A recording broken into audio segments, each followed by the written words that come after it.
Hello everybody, Frankie Day from Frankie Day Models. Okay guys, this is going to be a special video for you fellas today. Surprise too as well, a surprise to me. I've been toying on the idea. I'd like to be able to work on some model shifts a while.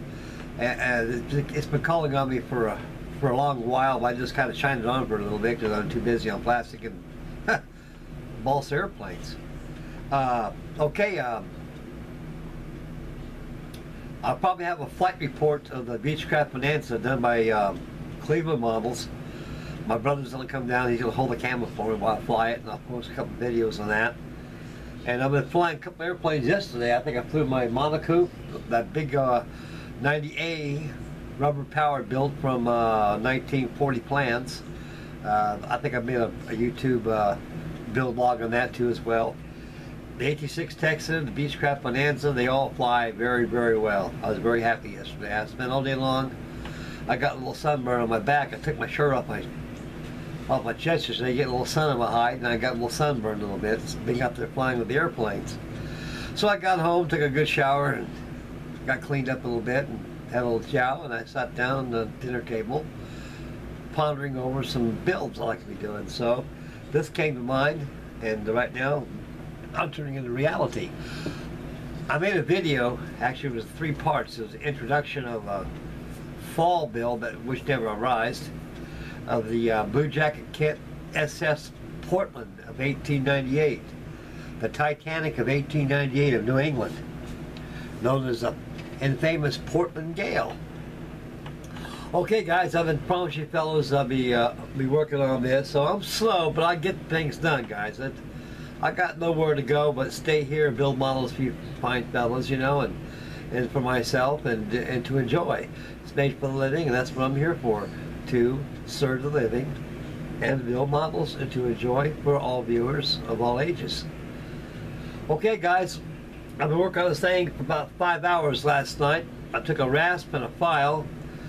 I got the hull completely all sanded down quite well. It needs to be filled with some filler and sanded and primed. But I can't do that until I build the sponsons. We'll review the process as we look at the model here, as much as I've done on it. This thing's going to be a piece of work. This thing is like building a sandwich. It's like taking a piece of bread, putting bologna on it, lettuce on it, and you put roast beef on top of the lettuce. You put cheese on top of the roast beef, another bed of lettuce, turkey, cheese, bacon, everything up to the top. This thing is known as a sandwich with a hull. And there's a lot of things got to be done sub-assembly wise before the hull is completely joined together in its entirety. The instructions right here are pretty straightforward. And I spent a couple days reading the plans before I attacked this model. This thing is a very expensive model to buy, fellas. I think I paid over $600 this thing. And it's about a year old. I had it for about a year. And so now it's time to build it. This thing has laser cut parts to it as reviewed on the intro of the kit and also the kit's contents. I marked all the center lines on the hull and also on the sponson main deck. Okay, we're going to take the camera around and we'll swing around and show you what old Frankie D's done on this and discuss the assembly on it. And this is going to be probably about 20 to 25 videos, I surmise. The Isabella was spot on video wise. It was 20 videos that I made on the Spanish galleon Isabella. If y'all can remember that one, my building skit, the old 50-year wonder that I built. And so it took a lot of videos from that all the way from the keel to the finished product. Same things we've done on this here, from the keel to the finished product. Okay, and start on the video here, enough chatter. Let's go to a little building right here. Okay guys, you can see how the hull's here. What I did, we'll zoom in just a tad here. When you work on these things, on all wood models, fellas, you got to have center lines. I marked the center line all through the hull right there. All the way from the stem, stern, all the way forward to the stem. Now, in view of the construction of this thing, like I said, it's like a sandwich. Everything's got to be done subassembly wise as you build it, because this thing is a ferry. It's a packet ferry, and all ferries are built up with tiers of decks, saloon decks, hurricane decks, everything. So the time this thing is done, it'll be about so high like that. It's going to be a big steamship when it's finished. Even on the decks here, these are all laser cut. In view of the earlier production of the Bluejacket SS Portland, they give you sheets of plywood like this here, 1/8 inch thick. But you got to trace all the stuff off the plans to put it on the wood and cut it out with a jigsaw, scroll saw. A lot of work, lots of work there. So the good folks at Bluejacket said, look, this is a complicated model as is. Why don't we just make it a little simple for these builders out there, and we just make laser cut decks and also cabin features, which makes life very easy and very enjoyable on something like this. But you still got to build the ship. You don't build itself. But these are a great help with laser cut. Okay, I'll mark my center lines on here. Center line's been marked. This hull is exactly 1 meter long. It's 39 inches long. That's big. It's almost 300 feet. I've got the bow right here where my hand's at.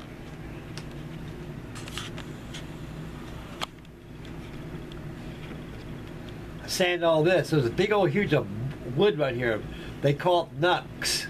That's where the duplicating machine plugs in here, and he has a duplicating machine that goes out the master hull and carves this one here, but you got to have something that's joined on there. That's where the wood's at. So the good folks at Bluejackets always say, we're gonna let you guys off that easy. Well, our hands take off, yours take over. So you got to rasp all this off here. Use the files. You got to sand. Use templates. See if it all goes there. This hull is pretty well accurately carved. No need of templates, but you have to have center lines. The starter was done in the same fashion. A lot of knucks back there.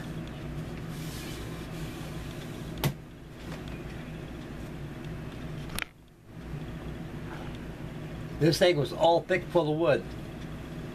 I made templates right here to fit here. It fits good. This is called the knuckle right here. This is the knuckle. And that knuckle's got to be preserved in there, because the other decks will fall over and it'll fair in.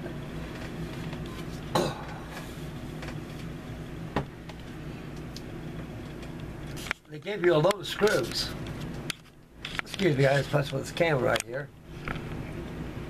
They give you a load of screws here.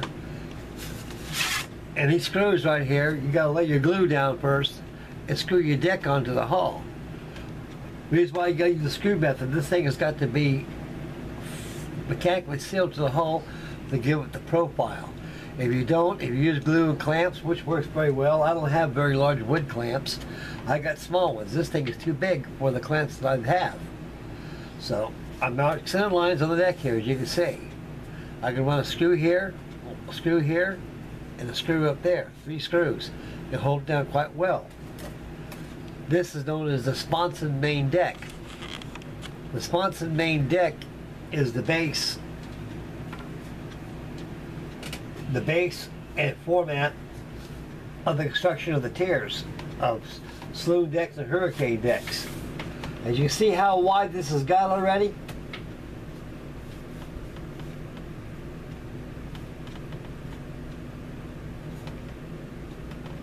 that's flush right there. Always go by your center lines here, fellas. It's got to be screwed down. See that? You put glue on there. I don't have clamps that'll hold this deck down. I gotta shoot screws there. They gotta be pre-drilled. And I'll run my screws here to hold the deck down while it's glued. First thing I do with this model, after reviewing the plans of the book, I built this model already in my head.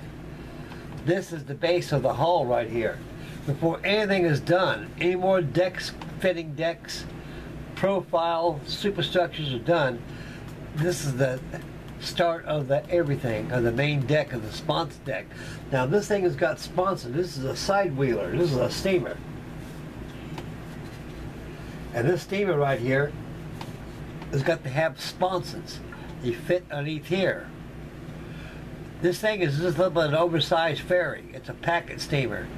It's an ocean-going coastal steamship that's maintained and run to protective harbors and coast. And we'll discuss the history of this after I show you what I got going on here. Okay, getting back to the model, of course. Now, after this deck is done, they gave you formers that's got to be glued to the hull here. Then you got to plank it underneath here to bring out the sponson. Right here is where your paddle wheels will fit. So, once this deck is joined on here securely and the sponsons are all done, then I got to add the keel. All the way from the stern post, all the way to the bottom of the keel, up to the stem, which is the bow. And once that's all done, then you got big spacers. They gave you a whole load of this wood here. This is timber. This is strong wood. This is basswood. You got to make, this is 1 inch. This here is 3/4. And the layout of the deck is you got to have a spacer here and a spacer here. Now another deck will fit on top of there, and it goes up and up and up. And so this deck's got to be secured first. The sponson's got to be done, and the keel's got to be done. When that's all done, now it's time for the painting of the hull. Once the hull's all painted, completely done, the waterline is completely masked, airbrushed off, then it's time to go upward. You can't go nowhere but up. So you got to lay out your profile decks, which is the decks right here.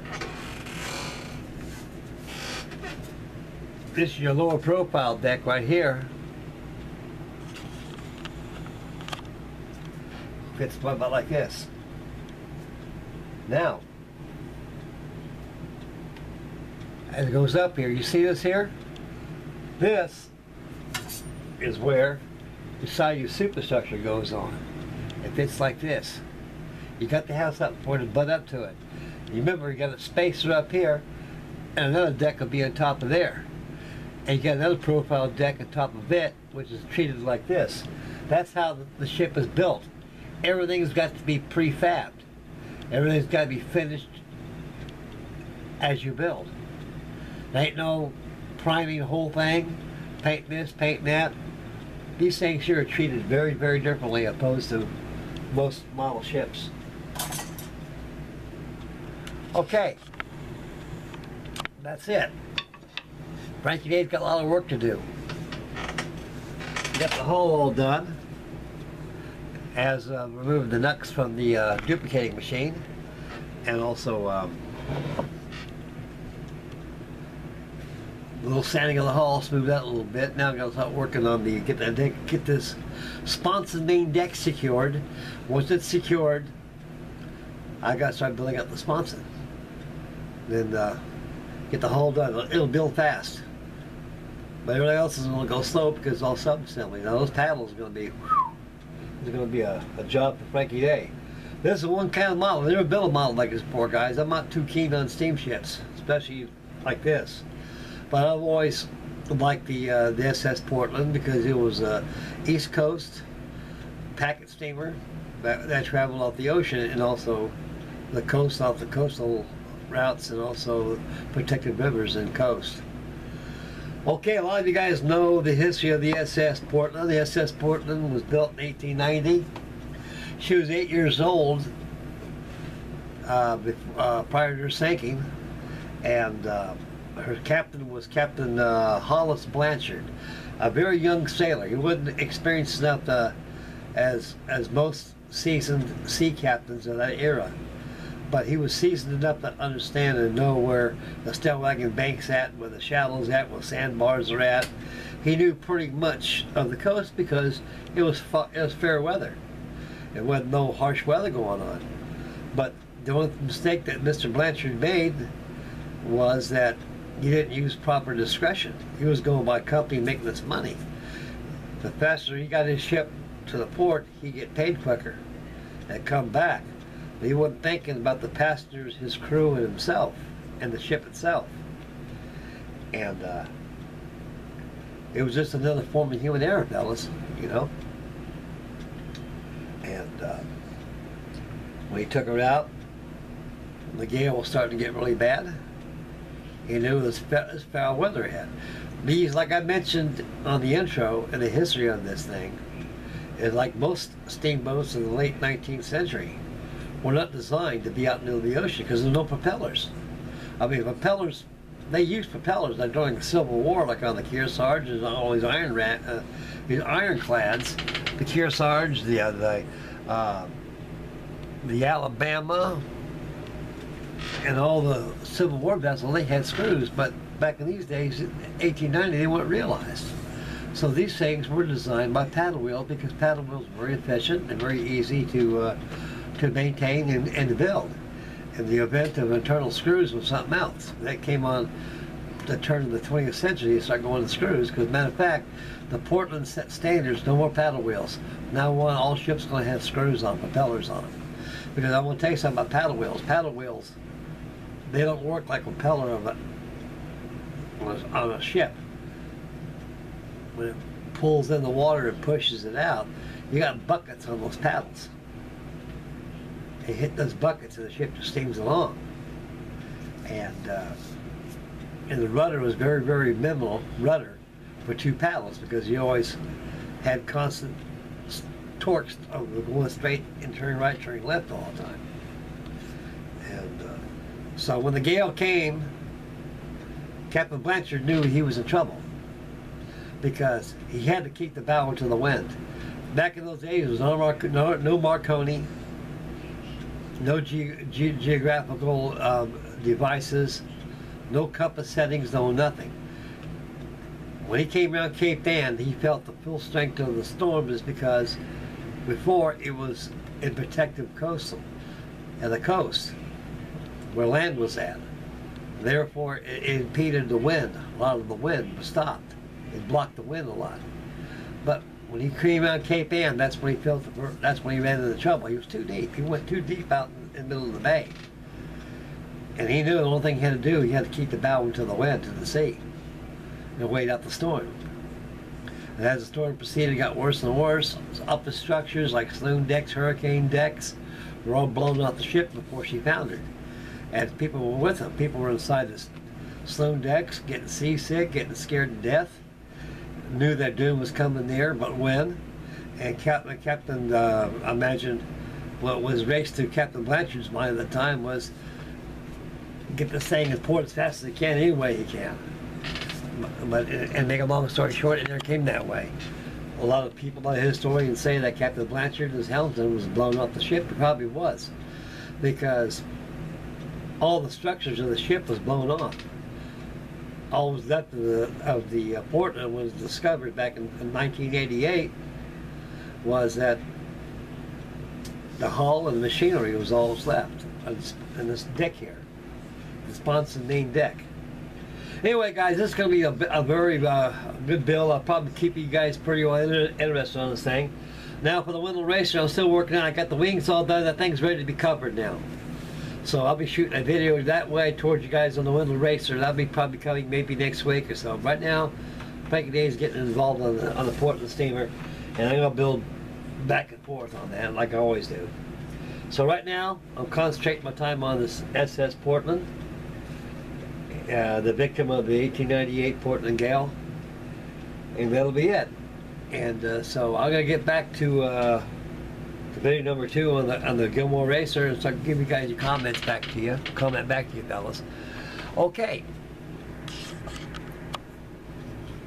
This is going to be another video right here, guys. This is the conclusion of video number 4. The build, intro, of